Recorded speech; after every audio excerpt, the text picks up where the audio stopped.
Hello, this is Clemmy Games and welcome to a first look at Fist's Elimination Tower, a Twitch action platformer which sees you playing as a group of contestants on a TV show attempting to climb to the top of the tower, developed by Imposter Cat Games and released on Steam in August 2017. For disclosure, I received this game for free. Every tower is the creation of one Alison Fist, the white-haired lady that features in the art for the game. Through the magic of fists and an army of robotic bunnies, Alison has created the tower, comprising of 150 levels, and then decided to create a game show around it. This is a platformer through and through, which does control really well, checking the box which is essential for such games. The objective for each level is to eliminate all the robot bunnies on screen by jumping on them, but there are a couple of interesting mechanics thrown into the mix, not least of all being that the tower itself wants to punch you, and as a result, made the experience both fun and frantic. The game features two difficulty modes, both of which are rather challenging. The first, Closed Fist mode, comprises of 25 contestants with a time limit of 5 seconds per level, while the Open Fist mode comprises of 50 contestants with a time limit of 7 seconds per floor.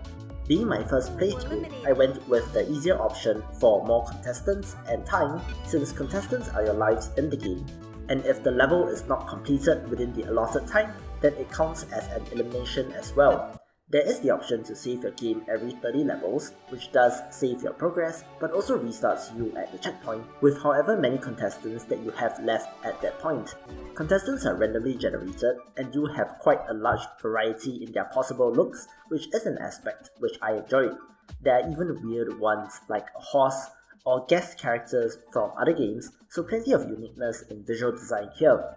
If you like, there is even the option to customize and create your own characters, which will then be in rotation for the game. While initially simple, the difficulty does ramp up with more interesting mechanics thrown in as you ascend the tower, with new traps and mechanics being introduced every 30 levels or so.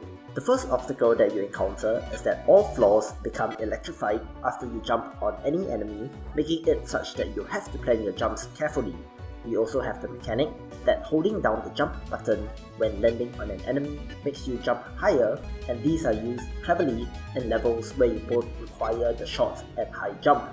On top of the single-eyed robot bunnies, we do also have some with two eyes, meaning that these require two jumps to destroy. Next, we have the fists to worry about.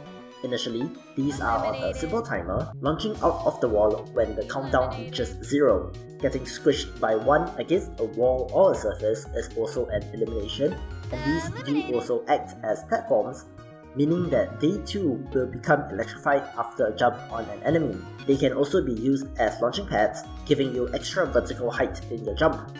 Certain levels do feature gold coins, adding to your timer for the level, and in later levels, these feature alongside pink ones which deduct time instead.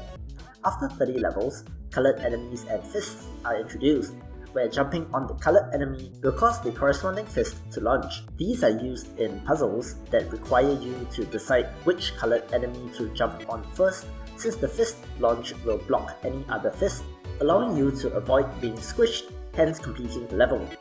There is also the ability to drop quickly while in the air, which can become useful for certain platforming sections. Also, later levels add ghost bunnies, which contestants will fall straight through, but are also necessary to destroy if you want to clear the level. And there are even ghost bunnies with halos, which will grant the contestant a double jump.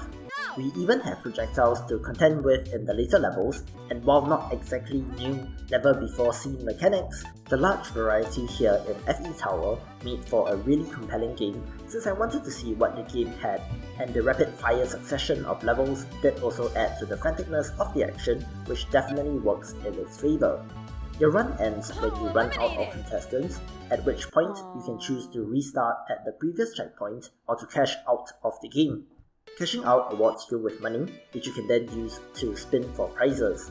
These include more money, hats and accessories for your contestants, as well as more slots for your customized characters, all of which were cosmetic and do not affect the core platforming, which is pretty smart since that is the focus of the game.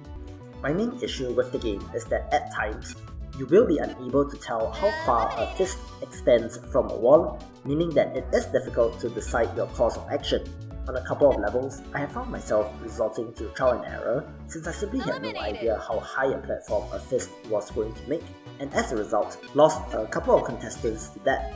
One aspect which does mitigate this is that the levels are handcrafted, and while the order that they are presented in is randomized, the levels do repeat, so after a couple of rounds with the game, you will eventually get the hang of it, meaning that this issue is lessened. As a result, it comes down to a matter of execution of the platforming, which, as mentioned above, does feel pretty great. Overall, I like FE Tower simply because of the vibe that it creates through the game show format, the absurdity of a tower trying to punch you, and of course, the great platforming. Neat little game which is definitely worth a look. Anyway, that will do it for this video. Thank you for watching. If you enjoyed the video, please don't forget to like, share and subscribe. Leave a comment if you like. Thanks again, and I will see you in the next video.